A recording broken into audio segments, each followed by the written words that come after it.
नमस्कार, मी साक्षी न्यूज 24 सह्याद्रीमध्ये तुमचं स्वागत। कोपरगाव नगर परिषदेची निवडणूक काही दिवसांवर येऊन ठेपली असून सध्या आरोप प्रत्यारोपाच्या फेरी सर्वच पक्षांकडून सुरू आहेत। गेल्या काही दिवसांपूर्वी भारतीय जनता पार्टीच्या वतीने भाजप संपर्क कार्यालयात पत्रकार परिषद घेऊन राष्ट्रवादी काँग्रेस अजित पवार गटाच्या नगराध्यक्ष पदाचे उमेदवार काकासाहेब कोयटे यांच्यावर आरोप करण्यात आले होते। त्या आरोपांचे खंडन करण्यासाठी आज सकाळी श्री साईबाबा तपोभूमी येथे राष्ट्रवादी काँग्रेस अजित पवार गटातर्फे पत्रकार परिषद घेण्यात आली।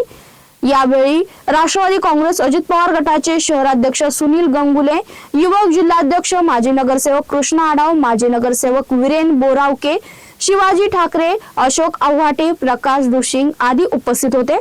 अधिकार प्रत्येकाला आहे, तो प्रत्येकाने त्या ठिकाणी पुढाकार घेतला पाहिजे। केवळ ते आमदार आहेत म्हणून त्यांचा टार्गेट करून त्यांच्यावर त्या सगळ्या गोष्टींचे खापरं फोडायचे। माझं म्हणणं असं आहे की तुमची परिस्थिती अशी का गजर गाड्याचा निवड शेंगुळ्याचा आज काय होईना, मग आता काय करायचं? शेवटचा पर्याय काय करायचं? असं काय काढले? आता तुम्ही या फायली पाहिल्या, महत्वाचा मुद्दा काय? काकासाहेब कोयटे असतील किंवा आमदार अजितदादा काळे असतील, या संस्था कोपरगाव तालुक्यामध्ये वाढवण्याचं काम त्यांनी केलेले, संस्थेच्या माध्यमातून रोजगार उपलब्ध करण्याचं काम त्यांनी केलेले, संस्थेच्या माध्यमातून अनेकांना एक न्याय त्या ठिकाणी आर्थिक दृष्टिकोनातून असेल, कौटुंबिक दृष्टिकोनातून असेल, तो देण्याचं काम काकासाहेब असतील आणि आमदार साहेबांनी आणि राष्ट्रवादी काँग्रेस पार्टीने केलेले। संस्था संपवायचं काम पाप कधी? संस्था संपवायचं पाप हे आमदार किंवा काकासाहेब कोयटेंनी केलेलं नाही।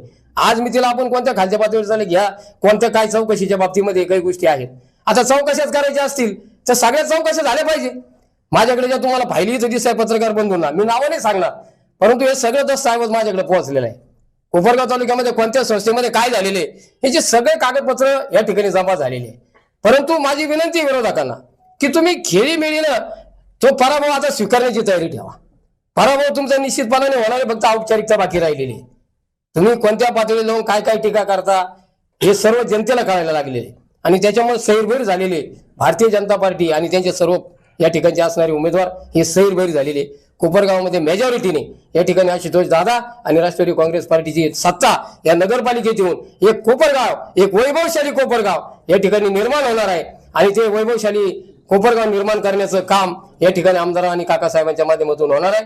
ज्या ठिकाणी जे चौकशीच्या बाबतीमध्ये बोललं गेलं, कोयटे संदीप कोयटे यांच्या बाबतीमध्ये जी काही चौकशी आहे त्या चौकशीमध्ये त्यांना मिळालेली जी क्लीन चिट आहे, त्या क्लीन चिटचं या ठिकाणी एक पत्रक, त्या सीबीआयची जी चौकशी झाली होती त्याचं एक पत्रक आहे का त्याच्यामध्ये त्यांना क्लीन चिट मिळाली होती। सर्वात महत्वाची गोष्ट कोणती आहे? एखाद्या व्यक्तीवर न्यायालयीन प्रक्रियेमध्ये काही गुन्हे दाखल झाले असतील त्याला वेगळे वेगळे अँगल असतात ना, असं काही विषय नाही ना।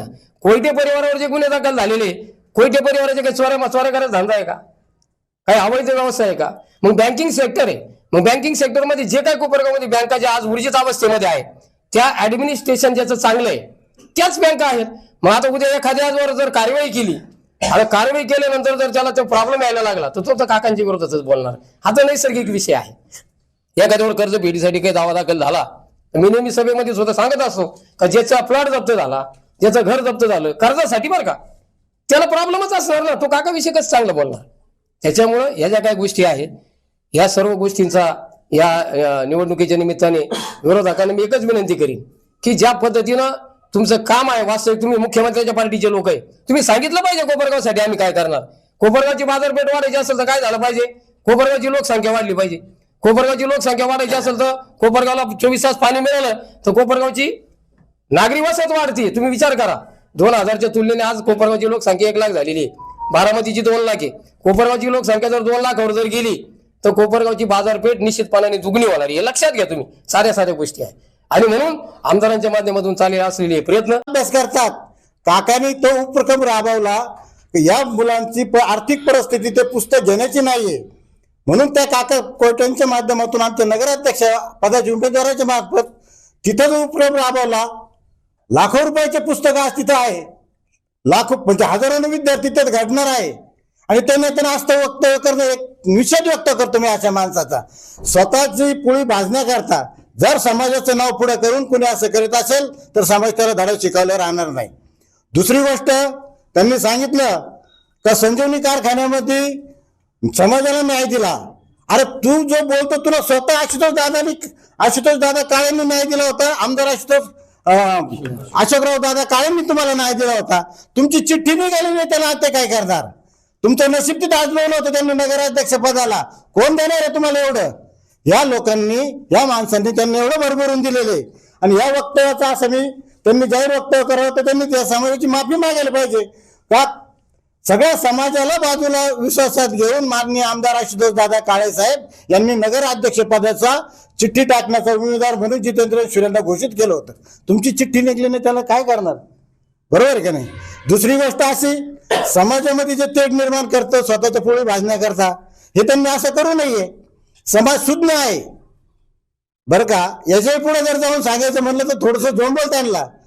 मला सांगा, स्वतःने समाजाच्या माध्यमातून कुठेतरी अपराय करायचा, अंगावर गुन्हे दाखल करून घ्यायचे, नेत्यांना त्याच्या सोडायला लावायचं. आता तुम्ही तुम्हाला सांगत नाही पत्रकार बांधवलं, ते माहिती आहे का 2-4 वर्षापूर्वीची घटना चांगली तुम्हाला, तुम्ही त्याच्यातले अभ्यासक आहे. पण तुम्ही अशा व्यक्तीच्या तोंडातून समाजाच्या उद्धाराकरता ज्या भावना निघत्या त्या चुकीच्या आहे.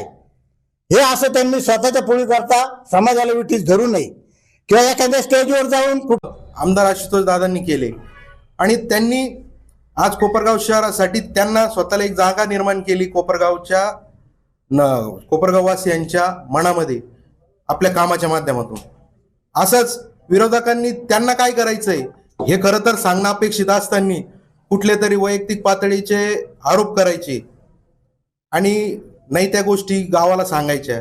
खरं तर हे संस्था चालवायची असल्यावर या छोट्या मोठ्या गोष्टी होत असतात. पण तुम्ही गावासाठी काय करणार आहे हे तुम्ही प्रथम सांगा. दुसरी गोष्ट, 2 दिवसापूर्वी एक क्लिप व्हायरल झाली ज्याच्यामध्ये संदीप कोयटेंनी काळे साहेबांवर किंवा फुले साहेबांवर केसेस आहे असं काहीतरी त्याच्यात दाखवण्यात आलं. परंतु हे एकदम खोटी आहे. त्याचं जर पूर्ण भाषण जर आपण ऐकलं तर त्यांचा सांगण्याचा उद्दिष्ट एवढाच होता की ज्यावेळेस एखादा सामाजिक कार्य करतो, आंदोलनं करतो, उपोषणं करतो, त्या ठिकाणी शासनाला त्यांचे जे अधिकार आहे ते वापरून आंदोलकांवर गुन्हे दाखल करावे लागते. असे गुन्हे स्वर्गीय शंकररावजी काळे साहेब असतील, शंकररावजी कोले साहेब असतील यांच्यावर सुद्धा दाखल झाले होते. आणि ते सांगायचं होतं संदीप कोयटेंना, परंतु त्यांच्या वाक्याचा विपर्यास करून कुठंतरी ही दिशा भरकटण्याचं काम या कोपरगावच्या जनतेचं झालेलं आहे. वस्तुस्थिती अशी आहे की कालही हे दोन्ही नेते या कोपरगावसाठी नव्हे संपूर्ण महाराष्ट्रासाठी आदरणीय होते, आहेत आणि पुढेही राहणार आहेत. त्याच्यामुळं त्यांच्यावर अशा प्रकारचा काही आरोप करून काही तुम्ही तुमची राजकीय पोळी भाजण्याचा प्रयत्न करत असाल ते अत्यंत चुकीचं आहे. मी त्याचा निषेध करतो. काळे साहेब असतील, कोले साहेब असतील, हे सामाजिक काम करत असताना आजपर्यंत कोपरगाव नव्हे तर संपूर्ण महाराष्ट्राने त्यांच्या कामाची दखल घेतलेली आहे. त्यांचं काम एकदम स्वच्छ आहे आणि त्याच्याबद्दल कोणाच्याही मनात शंका नाही. त्याच्यामुळं त्याचं भांडवल करण्याचा प्रयत्न कुणी करू नये असं आव्हान मी विरोधकांना करतो. पुढची जी काही माहिती आहे ते आमचे सहकारी मित्र शिवाजी ठाकरे आणि प्रकाशजी दुशिंग हे आपल्याला देतील. ते दाखवू शकले नाही. फक्त कोपरगावला वेगळ्या दृष्टिकोनातून विकासाच्या माध्यमातून जी निवडणूक झाली पाहिजे ती काकांच्या दृष्टिकोनातून काकाचं जुनं काहीतरी बोलायचं आणि जे काही निष्पन्न नाही झालं कोर्टामध्ये कुठंच, म्हणजे 34-35 वर्षाच्या त्यांच्या बँकिंगच्या क्षेत्रामध्ये लाखो कर्जदारांना कर्ज दिले असताना त्याच्यामध्ये फक्त 7-8 कर्जदारांनी चुकीच्या केसेस केल्या म्हणून त्यांना कोर्टाने सुद्धा दंड ठोठावला. अशा प्रकारच्या चुकीच्या गोष्टी या कोपरगाव शहरामध्ये झाली आहे. पण हे पब्लिक आहे, हे सब जानती काय. त्याच्यामुळं त्यांनी त्यांच्यावर काय बोलत त्यांनी स्वतःचं आत्मपरीक्षण करावं. आपण कोणत्या पद्धतीचं काय काम केलेलं आहे कोपरगाव शहरामध्ये आणि काकासाहेबांनी काय काम केलेलं आहे हे त्यांनी त्याचं आत्मपरीक्षण करावं. राहिला विषय निवडणुकीचा, तर राजेंनी आणि कृष्णांनी सांगितलं की येत्या 20 तारखेला या कोपरगाव शहरामध्ये 100% राष्ट्रवादी काँग्रेसची 30च्या 30 नगरसेवक आणि नगराध्यक्षपदाचा उमेदवार निवडून येणार आहे, यात काही शंका नाही. म्हणून त्यांनी एक वैफल्यग्रस्त जर राहतात त्या पद्धतीत काहीतरी चुकीच्या पद्धतीने चालू केलेलं आहे. आता प्रकाश भवनला मी मगाशी सांगितलं की ज्या लोकांनी बाबासाहेबांचा महापरिनिर्वाण दिवस होता आमदार असताना मागे, ज्या वेळेला सगळे माणसं त्या ठिकाणी शोक व्यक्त करत होते, त्या ठिकाणी सीएम चषकाची वाजवत गाजत मिरवणूक नेली. अशा लोकांनी बाबासाहेबांवर कसं प्रेम करायचं दाखवून सांगू नये. हे आम्हाला माहिती आहे, आमच्या उमेदवाराला माहिती आहे की बाबासाहेबांवर कसं प्रेम करतात. त्याच्यामुळं पब्लिकला हे सगळं माहिती आहे.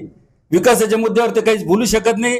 त्यांनी विकासाच्या मुद्द्यावर यावा, आमची पूर्ण तयारी आहे त्यांच्या संग. ते जे म्हणतात ना का असं झालं, विकास नाही झाला किंवा काय झालं, त्यांनी आंबेडकर पुतळ्यावर यावा, बाबासाहेबांच्या तिथे यावं.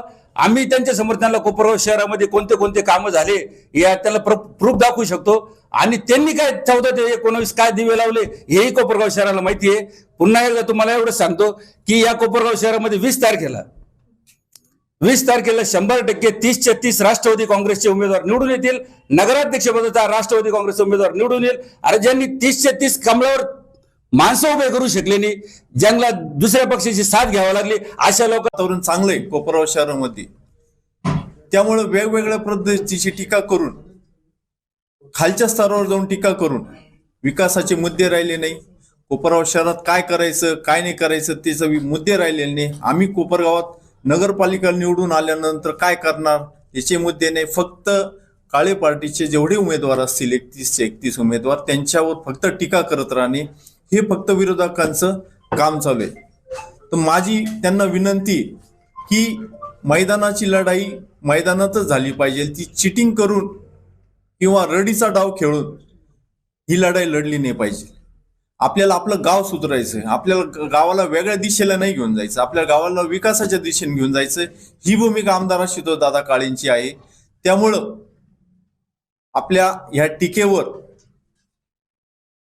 आपली जनता कोणत्याही प्रकारच्या भूलथापांना बळी पडणार नाही. आणि आमदार आशुतोष दादा काळे यांचे जेवढे नगरसेवक व नगराध्यक्ष पदाचे उमेदवार आहेत यांना ही जनता विकासासाठी निवडून देणार आहे. आणि एक कोपरगाव शहराचा चेहरा मोहरा बदलण्यासाठी आमदार आशुतोष दादा व नगराध्यक्ष पदाचे उमेदवार काकासाहेब कोयटे हे चेहरा बदलण्यासाठी कोपरगावचा विकास करणार आहे. तर त्यामुळे विरोधकांनी खालच्या स्तरावर जाऊन टीका न करता विकासावर टीका केली पाहिजे अशी मला त्यांना विनंती आहे. एवढे बोलतो, माझे 2 शब्द संपवतो. जय हिंद, जय महाराष्ट्र.